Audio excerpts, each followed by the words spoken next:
India's premier university lo BTech 100% placements, 100% education loan only in Karnavati University, Ahmedabad.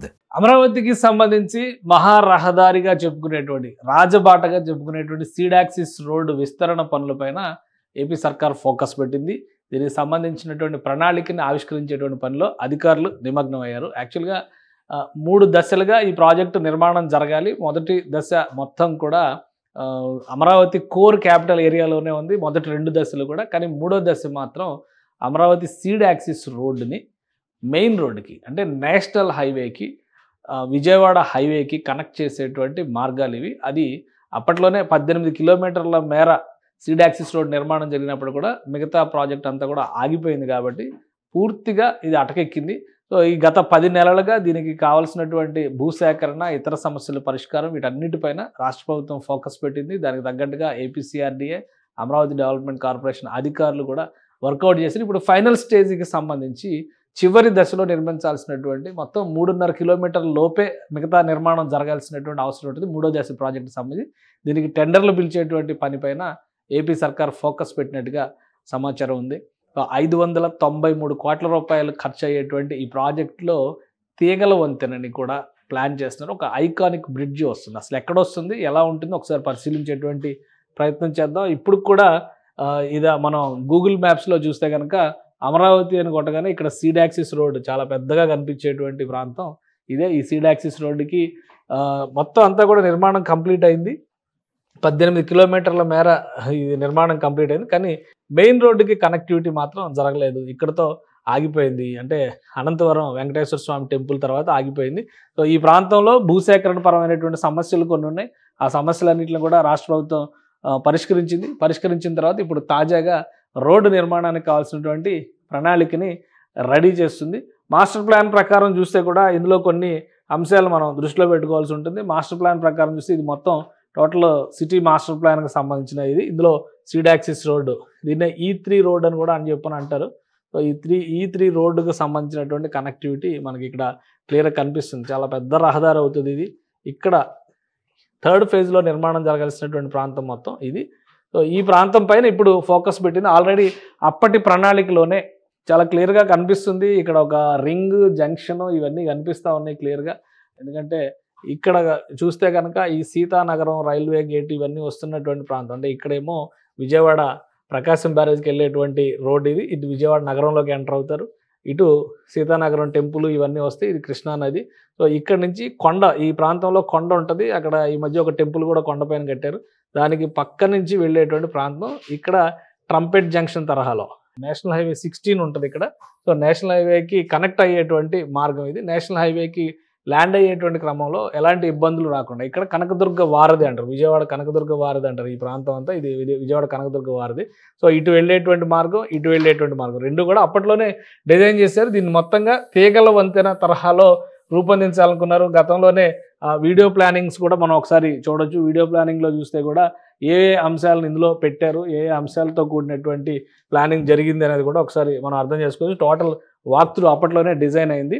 ఎందుకంటే international level క్యాపిటల్గా దీన్ని design చేయాలనుకున్నారు కాబట్టి పెద్ద పెద్ద రహదారులు, 60 మీటర్ల మెట్రో ఆర్టీరియల్ రహదారులు నిర్మాణం, మొత్తం 52 కిలోమీటర్స్ మేర నిర్మాణం చేయాలని, regional connectivity, accessibility within 4 kilometres from the city. So ఇవన్నీ కూడా అప్పట్లో చేసినటువంటి ప్లానింగ్. రోడ్డు కన్స్ట్రక్షన్కి సంబంధించి కూడా ఒక సమగ్ర ప్రణాళికని అప్పుడే ఆవిష్కరించారు. ఆర్టీరియల్ రోడ్స్, 50 మీటర్ల ఆర్టీరియల్ రోడ్స్ నిర్మాణం. సో ఇవన్నీ కూడా అందులో పెట్టుకున్నటువంటి ప్రణాళిక. సీడ్ యాక్సిస్ రోడ్డుతో పాటు ఒక భారీ దాదాపుగా 2000 కిలోమీటర్ల వైశాల్యంలో రహదారుల వ్యవస్థ మొత్తం మాస్టర్ ప్లాన్లో సిటీ మొత్తంలో జరుగుతున్నటువంటి నిర్మాణం అనమాట. ఒక 38 నుంచి 40 రహదారుల నిర్మాణం చేస్తుంది. వాటిలో అన్నిట్లో కూడా ప్రతిష్టాత్మకమైనటువంటి నిర్మాణం ఏదైనా ఉందంటే అది సీడ్ యాక్సిస్ రోడ్డు. సో ఇదే ఒక రాజబాటగా చెప్తూ వచ్చారు. ఈ రాజబాటను కనెక్ట్ చేసేటువంటి క్రమంలో ఈ ప్లానింగ్ మొత్తాన్ని కూడా అప్పట్లోనే రూపొందించారు. ఆ ప్లానింగ్కి తగ్గట్టుగా ఇప్పుడు మళ్ళీ 5 ఏళ్ల తర్వాత ప్రణాళికను అమలు చేసేటువంటి పనిని మొదలుపెట్టింది. ఒకసారి ఈ గ్రాఫిక్స్లో కూడా ఇందులో అప్పట్లోనే డిజైన్ చేసినటువంటి చూస్తే కనుక అప్పటికే 2 మహారహదారుల కలయిక ఏ విధంగా ఉంటుందనే దాన్ని అప్పట్లోనే తయారు చేసి పెట్టారు. 2 బ్రిడ్జిలు, అలానే హైవేల మీద నుంచి వెళ్ళేటువంటి వ్యవస్థ. ఈ విధంగా ఒక ట్రంపెట్ జంక్షన్ తరహాలో దీని రూపకల్పన జరుగుతుంది. ఇటు నుంచి వెళ్ళే వాహనాలు, వచ్చే వాహనాలు ఇవన్నిటి కూడా ఒక ప్రణాళిక ప్రకారం దీన్ని రూపొందించారు అప్పట్లోనే. సో ఇది మొత్తం సీడ్ యాక్సిస్ రోడ్డుకి అయ్యేటువంటి ఖర్చు ఒక ఎత్తు అయితే, ఈ థర్డ్ ఫేజ్లో చేసేటువంటి భారీ నిర్మాణానికి అయ్యేటువంటి ఖర్చే ఇంకో ఫేజ్. అందుకనే ఇది 590 కోట్ల రూపాయల పైన ఖర్చు అవుతుందని చెప్పని అంచనా ఉంది. సో ఇదంతా కూడా ఒకే ప్యాకేజ్లో మొదలు పెట్టాలని చెప్పని రాష్ట్ర ప్రభుత్వం భావిస్తుంది. దానికి తగ్గట్టుగా ఇక్కడ ఒక కేబుల్ బ్రిడ్జ్ వస్తుంది, 2 లేయర్లు, అంటే 2 వరుసల రహదారిగా ఇది వెళ్తుంది. కేబుల్ బ్రిడ్జ్ వస్తుంది, కేబుల్ బ్రిడ్జ్ నుంచి నేషనల్ హైవే కనెక్ట్ అయ్యే దగ్గర ఫ్లైఓవర్లు వస్తాయి అనమాట. సో ఈ ట్రంపెట్ మోడల్లో ఈ జంక్షన్లన్నీ కూడా కనిపిస్తాయి కాబట్టి ఇది ఫ్యూచరిస్టిక్ విజన్గా అప్పట్లో డిజైన్ చేశారు. కృష్ణానది పైనుంచి వెళ్తున్నప్పుడు కృష్ణానది కనిపించేటువంటి మార్గం, ఇవన్నీ కూడా ఒక అమరావతికి ఇంటర్నేషనల్ అవుట్లుక్ ఇచ్చేటువంటి ఇమేజెస్గా భావిస్తున్నారు. సీడ్ యాక్సిస్ రోడ్డు వరకు నిర్మాణం ఒక ఎత్తు అయితే, ఈ ట్రంపెట్ జంక్షన్ నిర్మాణం ఒక ఎత్తు. దీనికి సంబంధించి విజయవాడ వైపు వెళ్లేందుకు ఒక 260 కిలోమీటర్లు, 260 మీటర్ల విడ్త్తో ట్రంపెట్ జంక్షన్స్ తయారు చేస్తున్నారు. అలానే గుంటూరు వైపు వెళ్ళేటువంటి మార్గం ఒక విధంగా డిజైన్ చేస్తున్నారు. వీటన్నిటిపైన టెక్నికాలిటీస్ అన్నింటినీ అధ్యయనం చేసి రాష్ట్ర ప్రభుత్వం ఫైనల్ క్లియరెన్స్ ఇచ్చేసినట్టుగా సమాచారం వస్తుంది. త్వరలోనే దీనికి సంబంధించినటువంటి టెండర్స్ పిలవబోతున్నారు.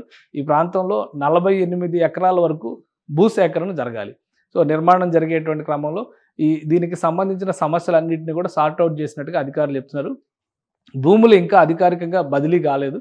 వాటిపైన టెక్నికల్ ప్రొసీజర్స్, అంటే ప్రభుత్వపరమైనటువంటి విధి విధానాలు ఏ విధంగా ఉంటే దాని ప్రకారం అమరావతి రైతులకి ఎలాంటి పరిహారాలు ఇచ్చారో అదే తరహాలో ప్లానింగ్ చేస్తున్నట్టుగా చెప్తున్నారు. సో ఇవన్నీ క్లియర్ అయిపోతే కనుక ఇమీడియట్గా టెండర్స్ పిలవడానికి కావాల్సినటువంటి ప్రొసీజర్ను కూడా పూర్తి చేసేటువంటి పనిలో అమరావతి డెవలప్మెంట్ కార్పొరేషన్ ఒకవైపు పనిచేస్తుంది, మరోవైపు ఏపీ సిఆర్డీఏ కూడా వర్కౌట్ చేస్తుంది.